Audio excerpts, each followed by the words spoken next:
Today I have one of Nivada Grenchen's recently released models, the F77. Now, we're going to take a look at it together. We're going to witness how faithful they are to the past, how they're trying to preserve their legendary designs, for better or for worse. The model is called F77. Nivada Grenchen first produced this model in 1977 when watches with integrated bracelets were popular and Gerald Genta's Royal Oak and Nautilus designs had just been announced. Just like the Tissot PRX, but the original PRX was quartz.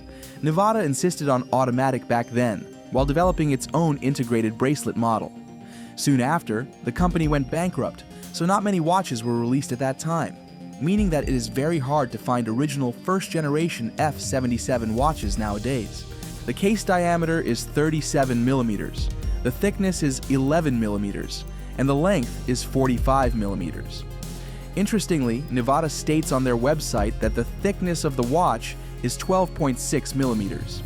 However, I measured it many times, compared it with different watches, and it is 11 millimeters thick, as I said.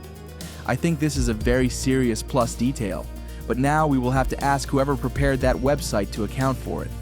I've seen people trying to make their watches look thinner, but this is the first time I've seen a watch that has specs thicker than it really is. This is the case with the thickness, but we'll have to talk a little more about the length when we get to the bracelet. The design is clearly heavily inspired by Genta's Royal Oak design, but they didn't do it today. They did it in 1977.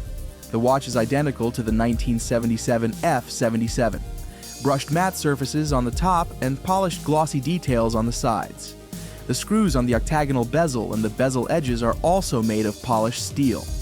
I can easily say that I witnessed a very successful polishing and brushing workmanship. The crown at 3 o'clock is ideally sized. It is very easy to hold and grip. It also has the Nivada logo on it, but the biggest difference compared to similar competitors is that it has a screw-down crown. It promises 100 meters water resistance, but frankly, I don't dare to go into the water with any watch that doesn't have a screwed crown. I think this watch's choice of a screw-down crown is very positive, especially for those who are thinking of going into the water. There is not much to tell except for the Nivada logo successfully engraved on the screwed case back. Underneath is the Soprod P024 Swiss-made automatic movement. We have previously reviewed several Sellita 200 movement watches on the channel. As I mentioned then, after ETA decided not to give its famous 2824 movement to companies outside its own group, the Sellita 200, produced in Switzerland as a kind of clone of that movement, came to the fore. However, Sellita is not alone in this regard.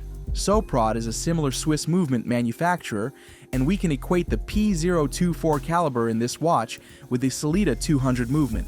I think we can say that it is a neck-and-neck movement that many watch collectors have been discussing for a long time and have not come to a clear conclusion as to which one is better.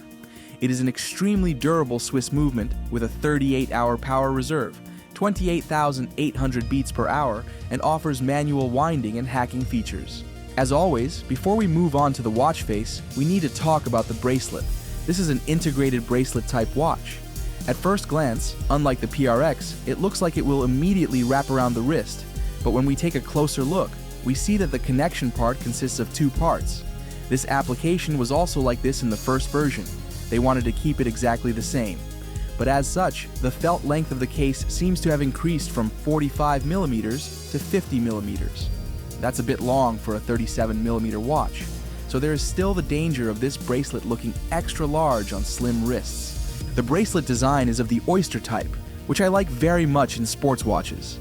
It starts with a width of 22 millimeters at the case connection and tapers down to 16 millimeters towards the clasp. Thus, a very elegant and classy look is achieved. Unlike the PRX and Christopher Ward's 12 models, this is not a shiny bracelet design. I honestly think that those looking for a more classic and sporty look will prefer this. The top surfaces are completely matte brushed, while the sides are polished glossy just like the case. The difference from its competitors is not limited to this. Each link can be added and removed with screws, not with pushpins. The clasp is also of the type we see in sport diver watches. In this way, it was also possible to micro-adjust the length of the bracelet using the holes on the clasp. I should add that the clasp is also very high quality. Let's talk about the watch face. Here we are greeted by a dome-cut sapphire crystal with an internal anti-reflective coating, very different from its counterparts. This dome crystal design gives the watch an incredible vintage feel. I think it looks completely different from similar watches from the same period. Add to this the polished structure of the inner circle between the glass and the dial, which we call the Rayhout, and the watch produces a terrific glare at the edges under any light. I think this is one of the most special parts of the watch. I always talk about vintage designs, but this watch is one of the watches that gives that feeling the most. The dial has a woven basket texture. Just like the original, it's neither too obvious nor too faint. It's exactly as it should be, and I love the shade of blue on this watch. We should also talk about the indices. The baton indices are much higher than their competitors, much more three-dimensional, and have a sense of depth. The detail workmanship is also very successful. In addition to the Nivada logo and lettering on the dial at 12 o'clock, we can also see the F77 in automatic lettering at 6 o'clock. I said the dial surface looks like a woven basket, but it also looks like carbon fiber, which I read somewhere that this model was inspired by sports cars in the 70s. When I think about it like that, it seems like it would be more accurate to say carbon fiber. There is not much to say about the Lume. Yes, there is Lume, but it's not very effective, to be honest. Being so faithful to the old design, there is not enough surface to place enough Lume material. So if Lume performance is a serious detail for you, this watch might not please you. Overall, as you know, as the owner of both the Tissot PRX and the Christopher Ward 12 watches, I would like to give this watch a special place in the world of watches with integrated bracelets. Although it seems to have a lot of similarities, this watch has a completely different feel with its completely different bracelet structure and dome-cut crystal. It has more 70s flavor than the others. This may be a good thing for some and a bad thing for others, but frankly, I like the watch more than I expected. It has a more elegant look than its competitors.